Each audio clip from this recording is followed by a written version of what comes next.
Right. Hello and welcome to episode 5 of Just Talk. How's everyone doing for him? How's things? Yeah, good mate. Good. It's good to be back. It's good to have you back, mate, honestly. Yeah. Your excited face, eh? James, how you doing, man? Yeah, not bad, not bad. Just happy to come and have a little chat. Just to introduce you quick, James, you're a Man United fan, is that correct? Yeah. A very happy one at that as well. Well, yeah.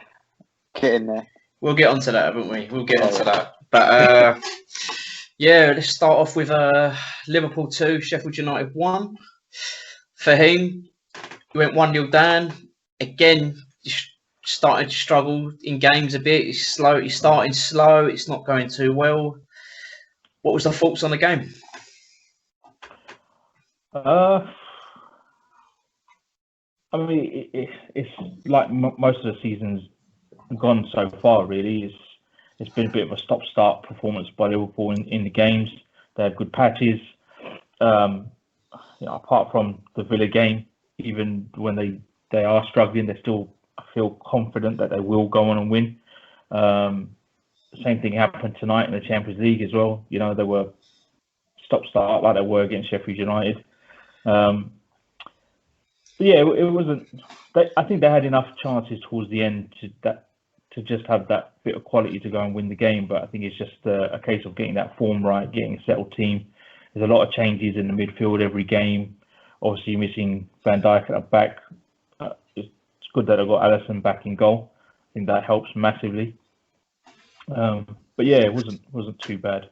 See, this was going on to my next point. Normally, when you've got a key player out injured, you normally just crawl your way through till you get him back. But, you can't crawl your way through this. Van Dijk's going to be out for probably the rest of the season.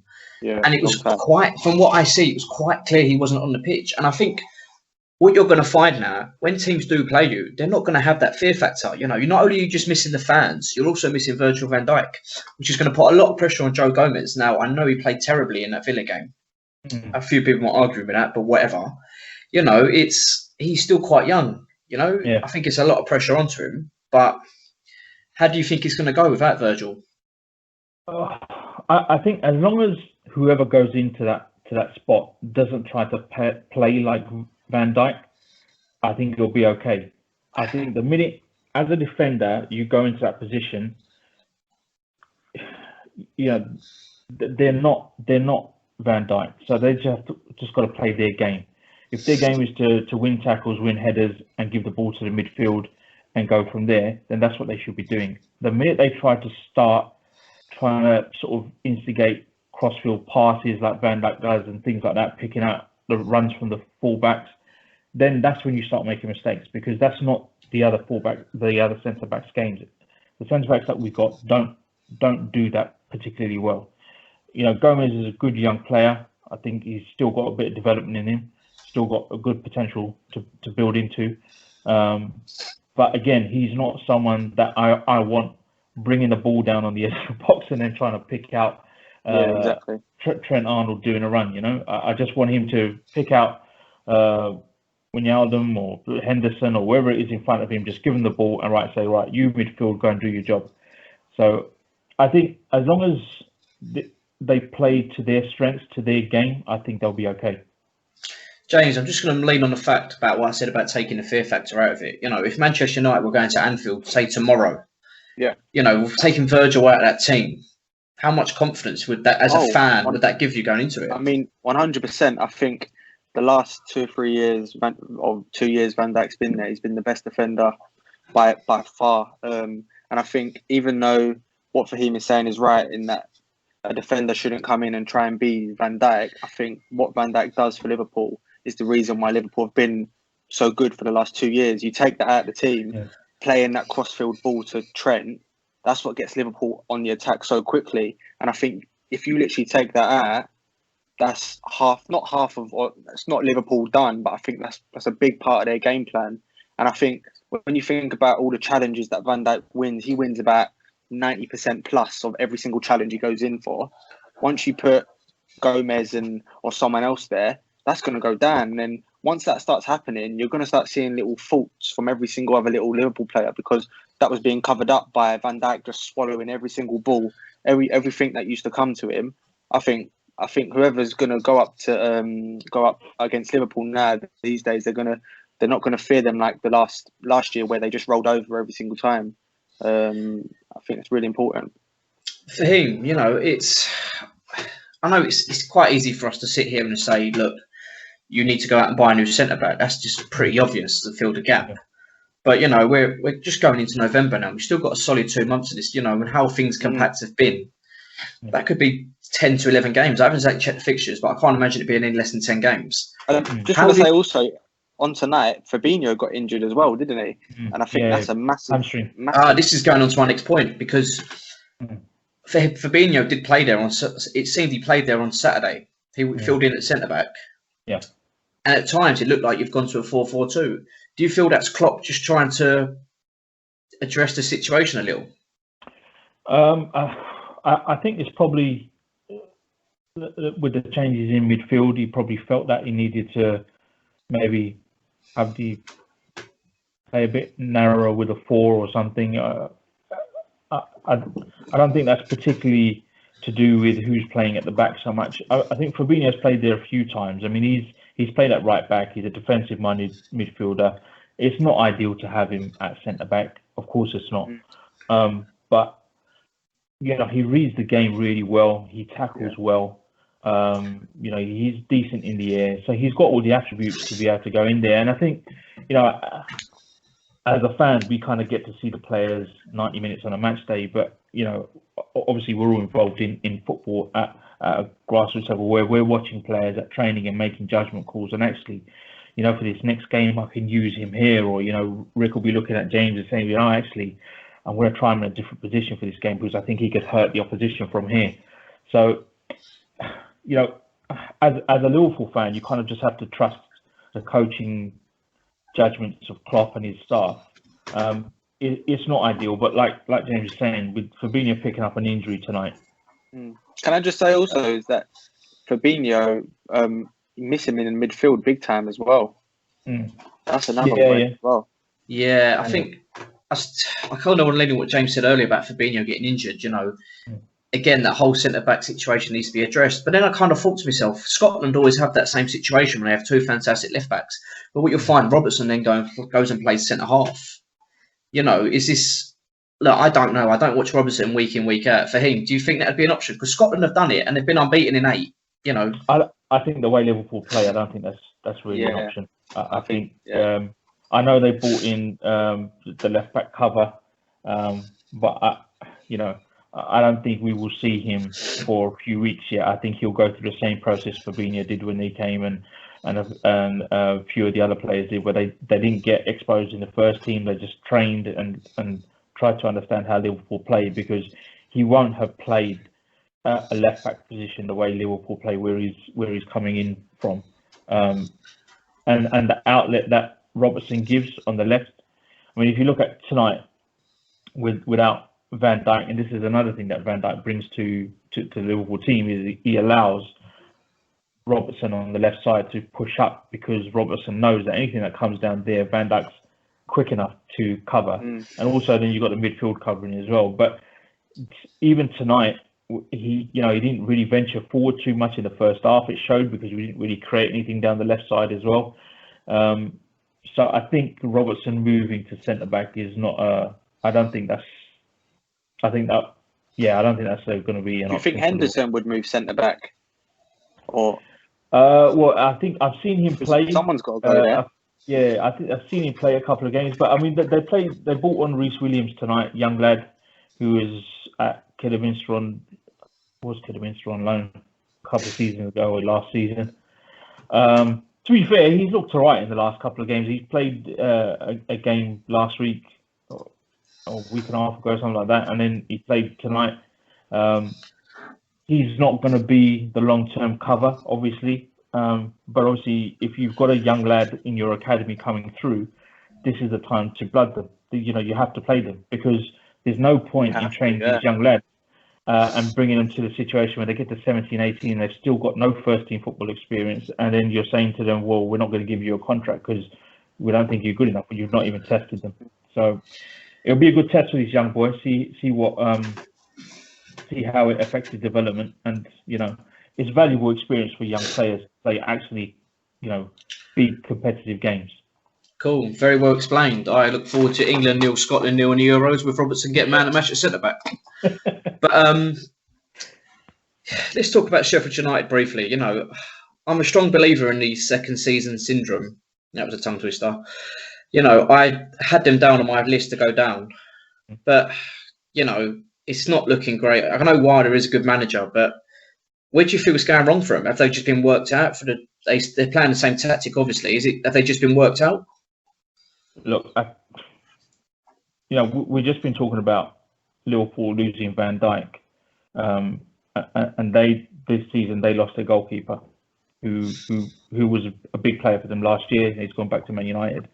I think and we've all seen teams where you don't have a goalkeeper that breeds confidence into the rest of the side. It's a big problem. Teams drop deep, and I think with Sheffield United at the moment it's hard to see where that kind of creative spark, where that goal is going to come from in a tight game. To be fair, they haven't played badly. Like they've not been great, but they haven't played. They've not been a 1-point team. Let's say that this season so far. But reality is that if you can't go and score goals and create chances, and then obviously keep clean sheets, you're not going to pick up the points. So I think for them, it's very early in the season. Realistically, they're 6 points off of United, 7 points off Man City, and 8 points off Arsenal, I think. So when you look at it like that, you think, well, okay, there's still a couple of games they could get back into the mix, but they need to pick up points very quickly. If they leave it another couple of weeks, then that pressure just keeps building, and I think that'll be a big problem for them if they don't pick up points soon. Fantastic, very well explained for him, as always. No worries, mate. James, Man United 0, Chelsea 0. What was your thoughts on the game? I thought it was a good. I'd always through the years facing Chelsea, I'd always taken 0-0. They beat us quite often. They would always beat us at the Bridge, and then they'd sometimes beat us at Old Trafford. I'm not happy with the draw. Obviously, you want to win every game, but you take into consideration the results before, the performances before. I don't think 0-0 was. I thought it was in the end probably a fair result. Maybe we should have had a goal. I think their keeper played really well, and it just shows you what signings can do when you actually sign a player because a certain player isn't doing well, i.e. Kepa. Their keeper really did come to save them. I think it was a shot from Rashford or Bruno where he saved it, and I don't think Kepa would save that. And little things like that is the difference between. Yeah, I think it was Rashford late in the game, wasn't it? Yeah, he did. He had that really, really strange start as well, where he didn't even look where the defender was, and he kind of knew if he kicked at his own goal. That would have been a press would have loved that one. That was going to be the back pages. James, on two of my points. In my notes, I've got how frustrating is Ollie and Pogba as problem. I'm going to bring them two together because he hasn't. I noticed he's been dropped once or twice here and there. But is he actually starting to understand that the team could possibly better without Pogba? What's your thoughts? I know you're quite outspoken on Twitter about him. Yeah, I think Pogba's obviously a great player. He's got lots of talent. Can do things no other midfielder can do. He's got the physical attributes there and the technical as well. But I think the fact that he hasn't started the last 3 games and he's been on the bench just shows you that Pogba Ollie is starting to realise that this Man United team can win football games, as we showed against PSG, who were in the Champions League final, that we can actually win games without him, and that Man United are actually bigger than a player. Because a year or two ago, when there was all this speculation about him leaving and about him wanting a better club, it was almost as if the world was going to end, and that we had to sort of just make sure that he stays. If he goes, that we're back to square one. So I think Ollie's definitely starting to realise that doesn't necessarily, just because he's the most expensive player or our big player, that he has to start every game. He has to earn that start. I mean, Ollie has taken you on quite an emotional roller coaster. You do have your highs, like when Rio Ferdinand was screaming on BT, signed a contract. Then I was screaming as well. It went to pop. What's your honest thoughts on Ollie? I think he's so inexperienced, and I think everything to do with Ollie being at Man United is just based on a lot of this like passion and tradition and history, and I think it's a wider problem at Man United that they've been stuck in the times and haven't moved on with the way that the new game's going, and the way you've got to have a coach that really coaches the players and knows how to sort of go long term rather than just winning short term games. And I mean, obviously, I'd love him to do well and want him to do well, but I just think we are so reactionary as a fan base that we win a few games, have a few good results, and then it's back to square one, losing a game against Burnley or Crystal Palace at Old Trafford. That just shouldn't be happening. One thing I'd like to mention as well, like with the sign of Cavani and where you've been chasing Sancho, look, it doesn't take a genius to understand that you've got big defensive problems. I know you did keep a clean sheet. Okay, fair enough. But, you know, that's because of a lot when of you changes mention, as well. of course, but when you mention about United, they kind of need to get with the times and that. I'm going to steal this from another podcast. Someone mentioned, I can't remember his name, but he mentioned how Man United have become a very PR team. You know, they're more interested in signing that player that's going to get the most retweets and likes, you know, which Sancho would have gotten when you could have easily and gone and signed a few probably centre-halves for 20, 30 million. I'm not saying they'd have been started, but, you know, it would have addressed the situation a bit. Because I feel like there's not that competition for players like Maguire to push them out, which then proves, look, what's happening behind the scenes is a different thing. But, you know, if I was in competition and I was captain of Man United and I thought, well, actually, someone on my toes here, I wouldn't be out doing stupid stuff, and it shouldn't be happening. What's your thoughts on the whole defensive situation? Oh, I think obviously it would have been great to sign someone like Sancho, but I think he would not have changed any of the results at the start of the season. And when we lost to Palace, when we had that terrible defensive show against Tottenham, a signing like him wouldn't have changed that. I thought my personal opinion on the Harry Maguire signing was the fact that I didn't really think he was worth that much money. I thought he came in and done a really good job plugging the gaps, which I think anyone could have done, because at the time it was just woeful. I can't even remember who was the centre-back pairing, really. I think he's done well, but I think 100% just the defensive. We needed another centre-back at least. Well, you know, I thought Cavani was going to fill that gap when you signed him on a free on deadline day. But jokes aside, I'm going to say how do you improve this Man United side, but it's pretty obvious. You know, if you was able to bring in one or two players, realistically, who would these two players be? What you'd want to know who I'd want to bring in? I'll give you the money. Obviously, it's realistic signings. Realistic. I like Marquinhos of PSG. I think he's a good player, and he could have really plugged a few gaps in Man United, playing centre back and CDM. Whether he would come or not, I don't know, because I don't think Man United have that pool anymore.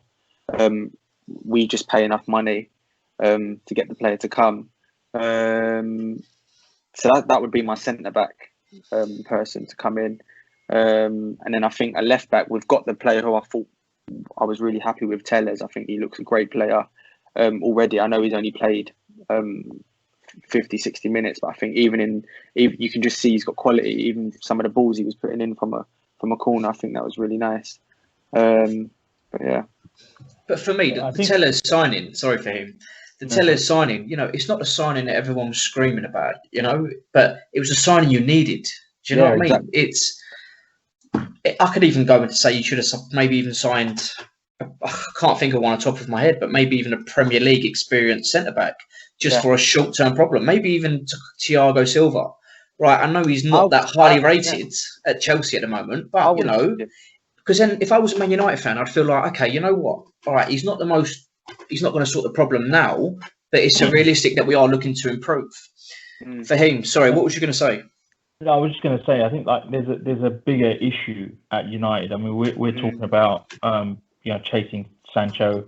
I mean, it's one thing, sort of almost publicly chasing Sancho and then not getting him. But it's another thing to publicly chase a player where everyone else is scratching their head going, well, hang on, you don't need that player. What you need is to address the problems at the back, because is Sancho going to come in and score 5 goals a game because you're going to concede 3 or 4? where are your issues? And that brings back the question to whether Ollie's the right man for the job at United. Listen, I grew up at a time, as I'm much older than you guys, when United dominated. Right? They dominated.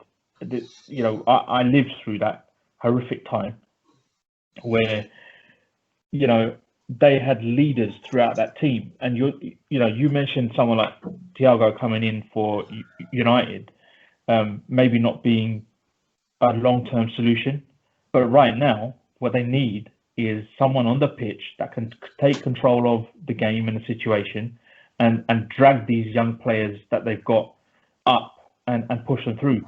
Pogba is a great player, but is he captain material?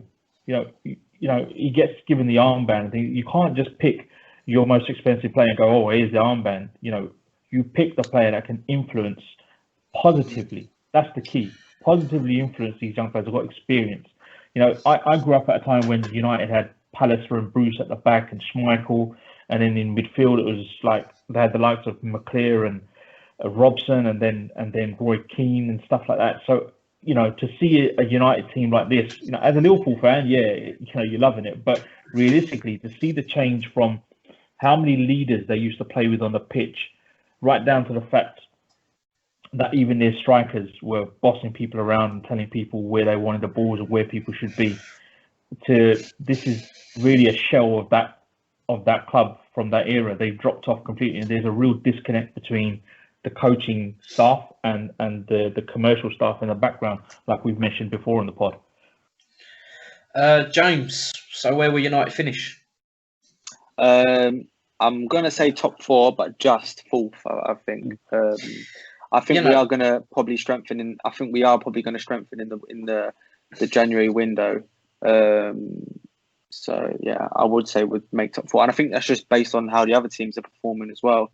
The fact I think other clubs got to look at it as well, because look, Liverpool have lost a massive player. They're going to be weak. City, I don't know what City are going on at the minute. I'm not being funny. Like if I was an Arsenal going through a transition, Spurs at the moment, even possibly United, there's a title race to be had there. I honestly feel like everyone talks about it being a 2-horse race. Look, we could dig this video up in 6 months' time and prove me wrong, but if I was Jose, of course he's looking at it, but I'd think this is a very, very good chance of getting it, especially with Liverpool losing Van Dijk and City just being City. They've got defensive problems.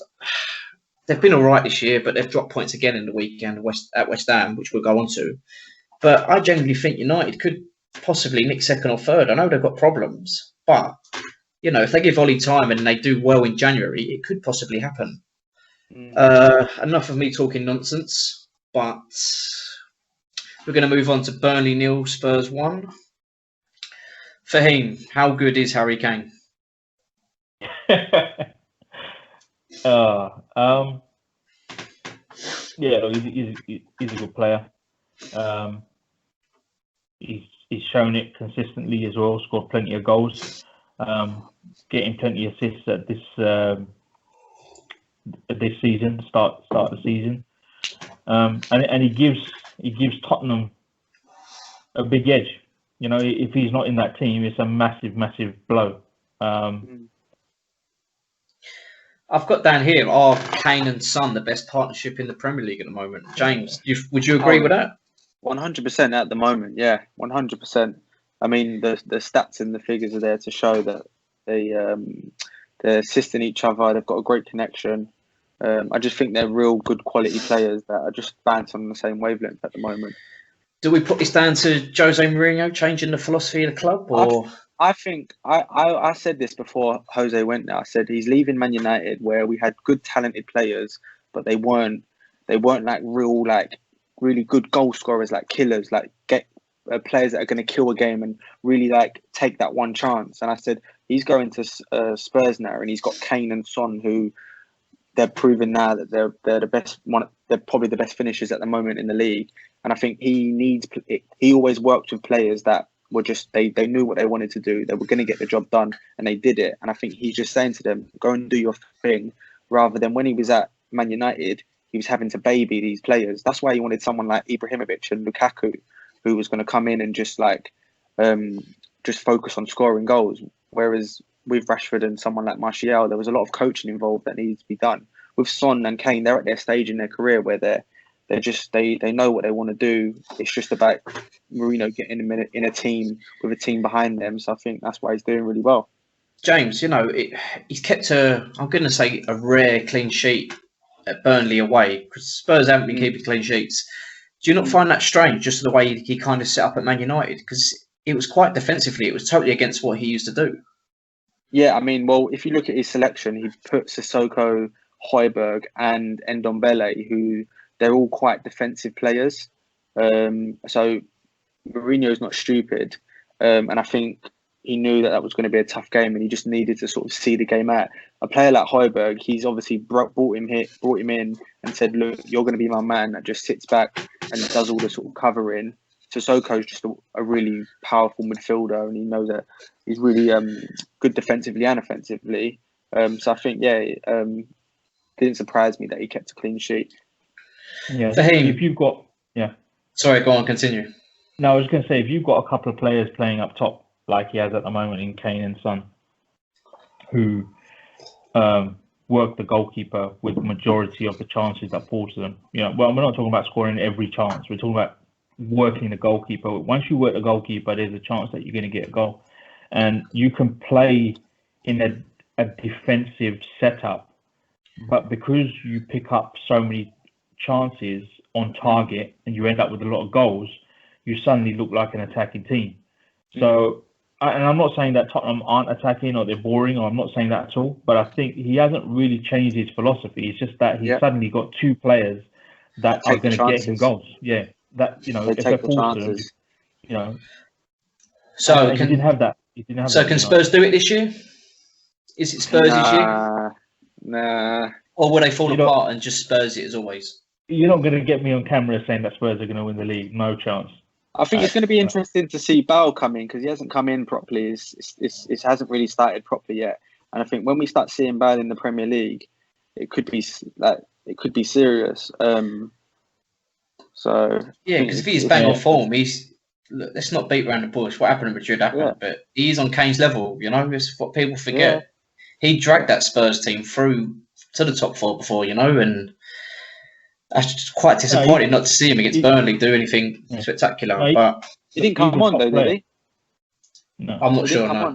No, he didn't. He didn't make it on. Look, he's a very good player. He's a top player. He's won titles. When he got a chance to play in Madrid, he did well. And I think if he stays injury free and gets his match sharpness, he will do well. But it's a question of, can he get match fit? Can he get into that side consistently and play without picking up little knocks and injuries? That'll be the key. Again, it was quite a boring weekend of football, I must say.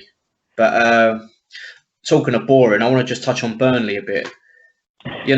How long until we're screaming, or they're screaming for Big Sam Allardyce to come in and save him for him? Do you feel they'll stick with Sean Dyche? I know he's done great jobs with him before, but being a manager is pretty cutthroat. Do you think they'll stick with him all the way through the season? It's very difficult. We're not living in a time where football is even thought about like a sport anymore by club owners. For a club owner, if you drop out of the Premier League, we're talking about about 100 million loss in revenue. Yeah. So for them, it will be a question they will need to ask. I mean, what you got to look at is Sean Dyche has been there since 2012, I think. Around 2012, I think. Been there quite a while, yeah. Yeah, he's been there a long time, and you have to wonder whether he's taken that club with his policies in place, whether he's taken that club as far as it goes. Because you look at that side and you think, well, you were built on a defensive, on a disciplined setup, and you were always, really work hard in games, be very disciplined in the positioning and all that stuff that Sean Dyche is famous for. But where's the spark? What have you got to turn the game on its head and win the game? It's a weird squad as well. It's a lot of sort of experienced players in there, and they lost a couple of players and never really replaced them. I think that who did they bring in? I think they brought in a couple of free transfers, and Yeah, it's always difficult when you're at that end of the transfer market. but you know what as well, like, look, I understand non-league teams are really going to struggle. We may lose a few. But I'm just going to briefly look at the Premier League this year. The reason I think there will be a lot more sackings than there has been, because of all the money they've lost over the summer, staying up this year, it is massive. Yeah. For a club like Burnley to go down and lose that Premier League money, or any of them, especially with them stopping the parachute payments as well, it could be catastrophic for a club like Burnley. It's going to be a lot harder to bounce back because, no disrespect to Burnley, the football they play, most of the teams in the Championship do that anyway. So they're just, it's going to be bread and butter for them. But, I do feel they've got a bit of quality in the team. They've got like Chris Wood. He seems to go through a few hot patches, which could be enough to keep them up. But one thing I'll always say, and I wanted to mention it earlier with Sheffield United, they're going through a rut now. It's the perfect time to have it because we're in October. Yeah. If you're having this in April, you're in big trouble. But I think, maybe I'm just panicking over this, mentioning Big Sam. But you want Big Sam in, that's why. I want Big Sam. We want big Brexit football. That's what they want. But James, on the topic of who's going down, I've mentioned quite frequently, I think, be Sheffield United, Burnley, and I'm going to say West Ham just to wind them up. But who's your three to go down?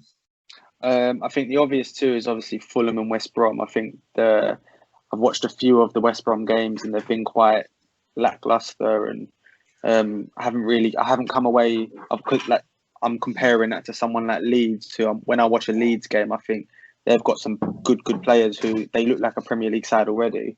You can really, they've obviously got Bielsa, who's obviously a great coach, and I think that's where I'm judging it. Whereas I'm looking at Leeds who've come up with West Brom and Fulham, and I don't see anything from either side that suggests they're going to stay up. I mean, even also Fulham, they spent a lot of money as well, and nothing really seems to be happening. So I've gone with them too, and I do think it could be finally Burnley's year. I think Sean Dykes has obviously run his course. I think Burnley have become the new Bournemouth, haven't they? Bournemouth always saying, there's always pundits saying, they go down this year. I know they've got this good manager, but it could be this year, People said that about Bournemouth and they eventually did drop, but I think you're right, James. I think it could be Burnley's year to finally go. But then, you've just reminded me, because I'm sorry, I do forget about Fulham and West Brom, because they're just not, it sounds horrible, but they're just making up the numbers at the moment. They're really struggling. And, for me, that is two places that have gone. And then we've mentioned 3 or 4 that could potentially go. And as I said, it's going to be so catastrophic this year. Let's see who panics, who doesn't. I think for clubs that you really think West Ham are going to go down, or? Yeah. All West Ham fans, you're going down. No chance. Just on Fulham and West Brom, I think, yeah, you're right. I think they're obviously going to struggle. They I know Fulham has spent a fair bit, but they don't look like they've got enough quality to really make an imprint on the Premier League. But I think if for them 2 clubs to go down, for West Brom and Fulham to go down, they've actually got a better chance of doing well and coming back up than Burnley have, because Burnley are used to Premier League budgets and finances. Yeah. The only thing with Burnley is that apparently they're well run. So from what I'm told, they're pretty well done. They have a strict budget in place. They don't rely heavily on big Premier League money. That shows in the transfer policies, so that may save them. But I think if there's teams that are spending big money drop down, I think they're going to have a massive problem on their hands. I think you could be looking at a Sunderland situation, or Hull City situation. They were both teams, or even Wigan, that were in the Premier League or in the top flight for a while, and now are struggling to get back up there. Yeah, it's going to be quite an interesting year at the bottom. Talking about the bottom, West Ham 1, Manchester City 1. Antonio took the lead with a little tap in. Wasn't worth talking about. Jokes aside, it was quite a remarkable goal. James, I thought Antonio was a bit of a flash in the pan, and I'm still believing back in my head that he is, but he seems to be doing the business at West Ham at the moment, don't he? I think what was with Antonio is that you didn't really think he was going to be a great player and he wasn't going to be an England starter. But I think at the moment he's just doing the job and he's doing what he's good at. He's a strong, powerful attacker who's going to bully any defender, and he's showing that. I mean, I remember when he was playing right back for West Ham, bombing up and down, and now he's the striker banging in goals. They're talking about an England call up.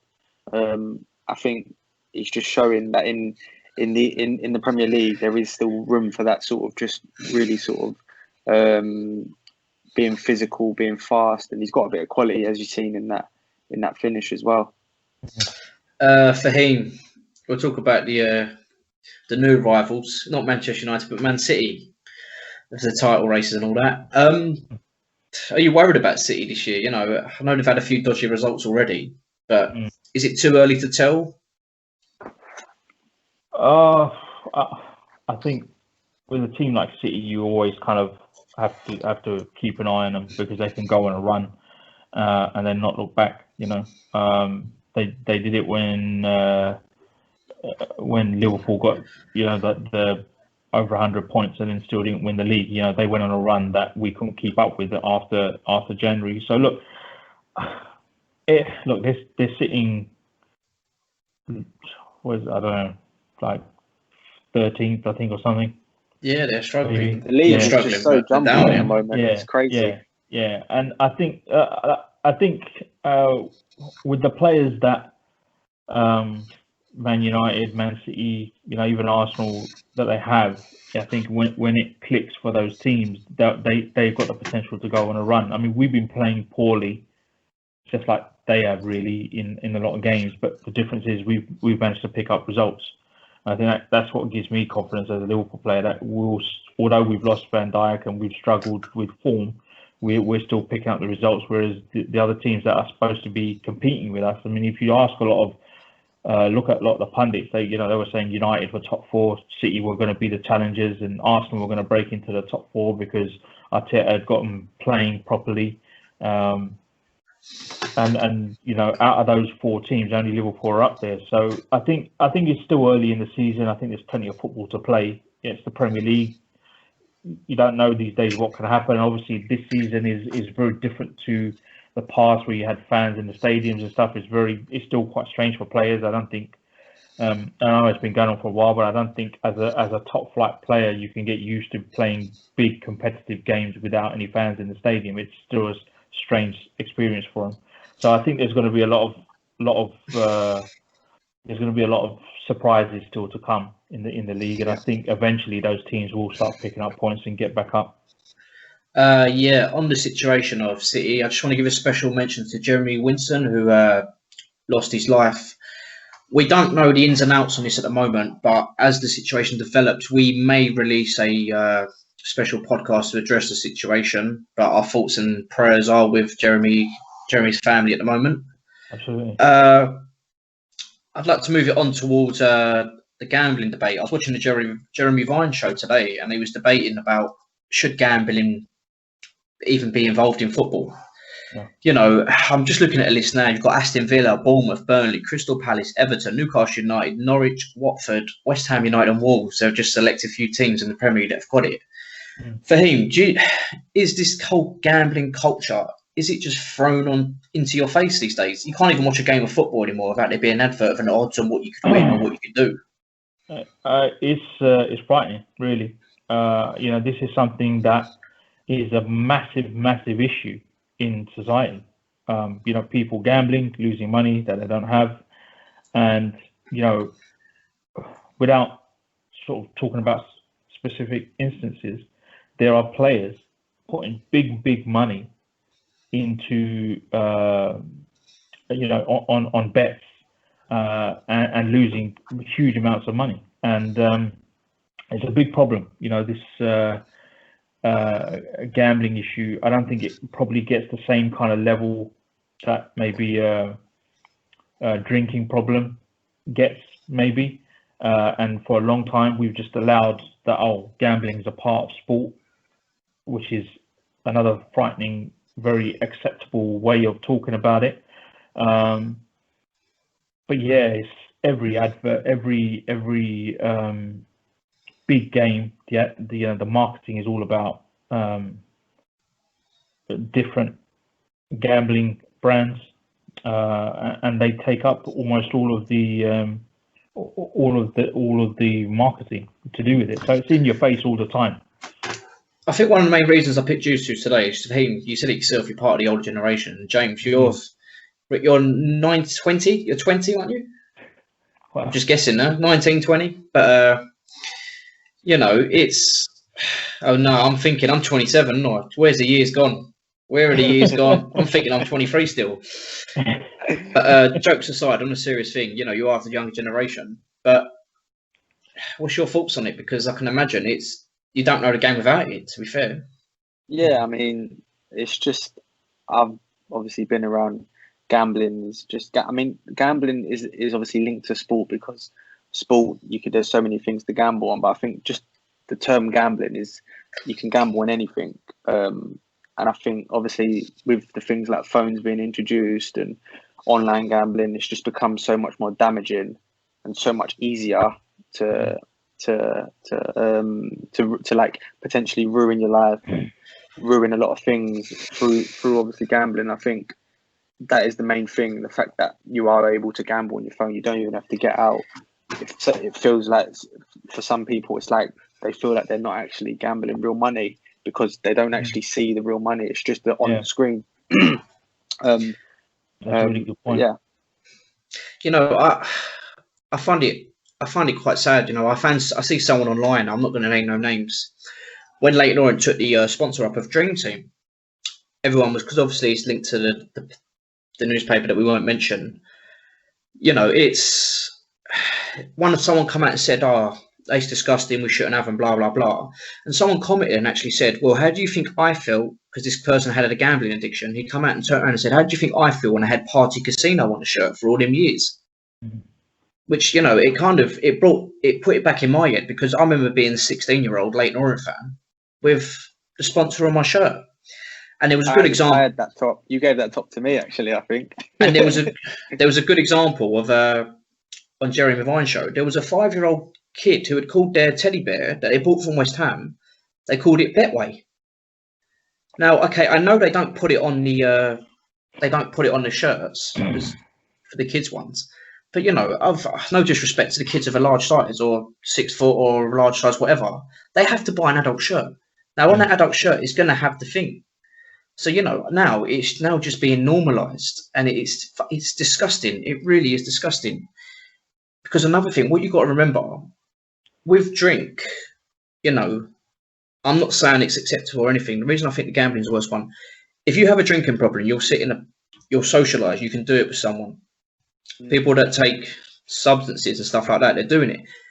And it's noticeable. The body changes and you can seek help. When someone is gambling, you cannot see the effect.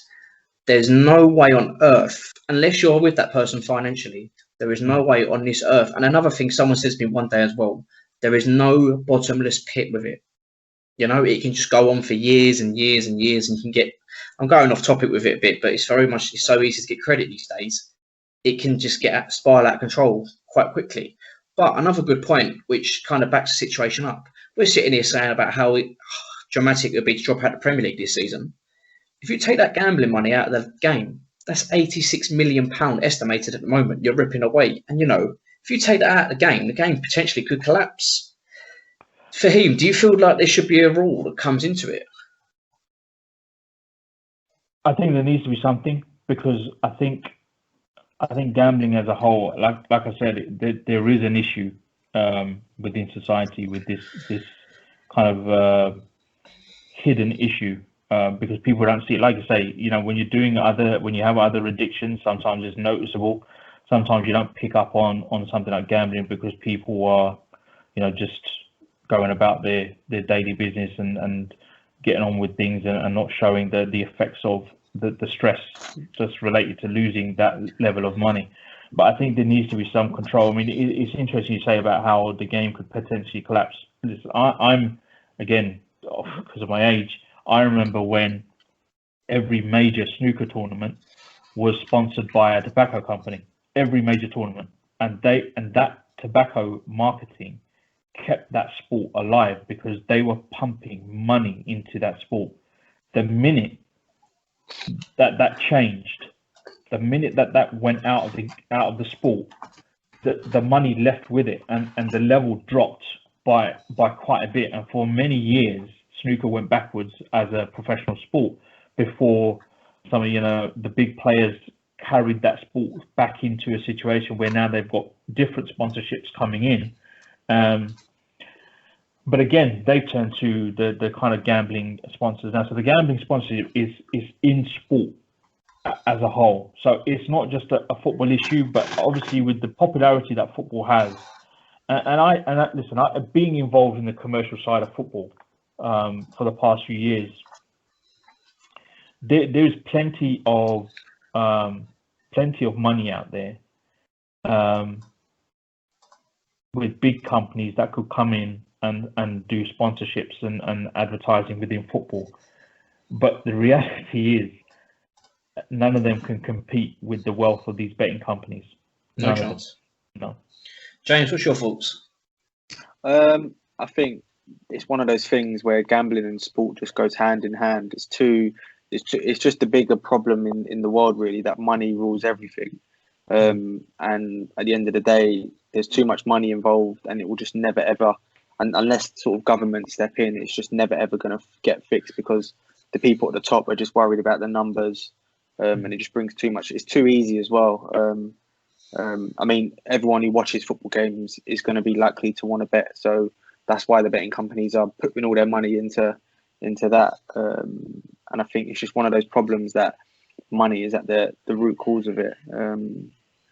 So I think one of the issues is that obviously it's promoted as something that can be fun, because that's the idea of gambling. It's meant to be a bit of fun, and that is probably what I'd say most to some people, obviously. They do watch a game and have a little bet just to have a bit of like, oh yeah, I called that right and I chose that selection right. But then obviously it's the thin line that you can just go off and ruin so many things. Yeah. I think with gambling within sport, I think it is frightening that we just say, oh, it just goes hand in hand. It's just how it is. But like Rob said earlier, so normalized. But the frightening thing really is that we've got within sport, you've got these athletes, these professionals that are in routine for 10, 15 years of their professional careers. They're in a routine where they're training hard in the week, they're playing games, they're scoring goals, and that euphoria, that feeling they get of winning games in front of big crowds suddenly stops at one point. It suddenly stops completely. It's gone when they retire. Now suddenly they lose the routine that they've had. They lose that feeling that they used to get winning games, and they're looking for other ways to replicate that feeling. And we're advertising betting and gambling football and other companies are advertising gambling as a fun pastime that these guys then think, well, maybe if I put on a big bet and do a big win, it will give me that buzz that I got when I was scoring goals. And it's frightening, really, because if you look at my situation, I'm not a gambler due to my faith and how I am. I've never gambled. Yet, growing up, I saw the Coral betting shop on the high street, and I knew about them. But as a non-gambler, I can now rattle off a number of companies from Asia to the UK based across Europe, and I don't gamble, but I can rattle off these companies like the football teams, really. Yeah, I think we should do another special pod on that, just to raise awareness on it, because yeah, absolutely, it's the whole mental health side of it. My email address will be in the bio if anyone wants to reach out. Everything's anonymous, of course. James, just lift it up a thing on our final point. CSM 3, Power Red 1. They was in their blue kit. Was they missing their power, or was we just too good for them? Yeah, I was a bit confused that they weren't in a red kit. Like, that was a bit. Now that you mention it, they weren't in a red kit, were they? Yeah. What was your thoughts on it? I think yeah, no, it was a good result. Obviously, brilliant. I think when you're losing in the first half and you come out losing in the second half and you go on to win the game, it really does show that you've obviously bucked up your ideas and you've just, as a team, sort of put together a good performance. The fact that they didn't score in the second half, and we scored 3, I think that was a really important result for the team. Well, yeah, we're unbeaten in 3 now. We're unbeaten start to the league. It's been really quite an exciting start, to be fair. Gilroy getting 2 goals on the weekend as well. Oh, it was a brilliant Third goal one as was well. unbelievable as well. You ain't going to see a better goal than that on the Marshes. It was very well taken first time. Guys, let's wrap it up there. That'll be it. James, thanks for coming on, making your first appearance. Yeah, it was good. Fahim's on a hat-trick, I think. Is that your hat-trick already? Yeah, I'm a regular. 6 podcasts. I've done 3 of them. Yeah, I wasn't even supposed to be a regular, but yeah, I'm loving it. I'll come back anytime, Rob. No worries. You and Anise always are regulars. I think Anise is sick of coming on now, to be fair.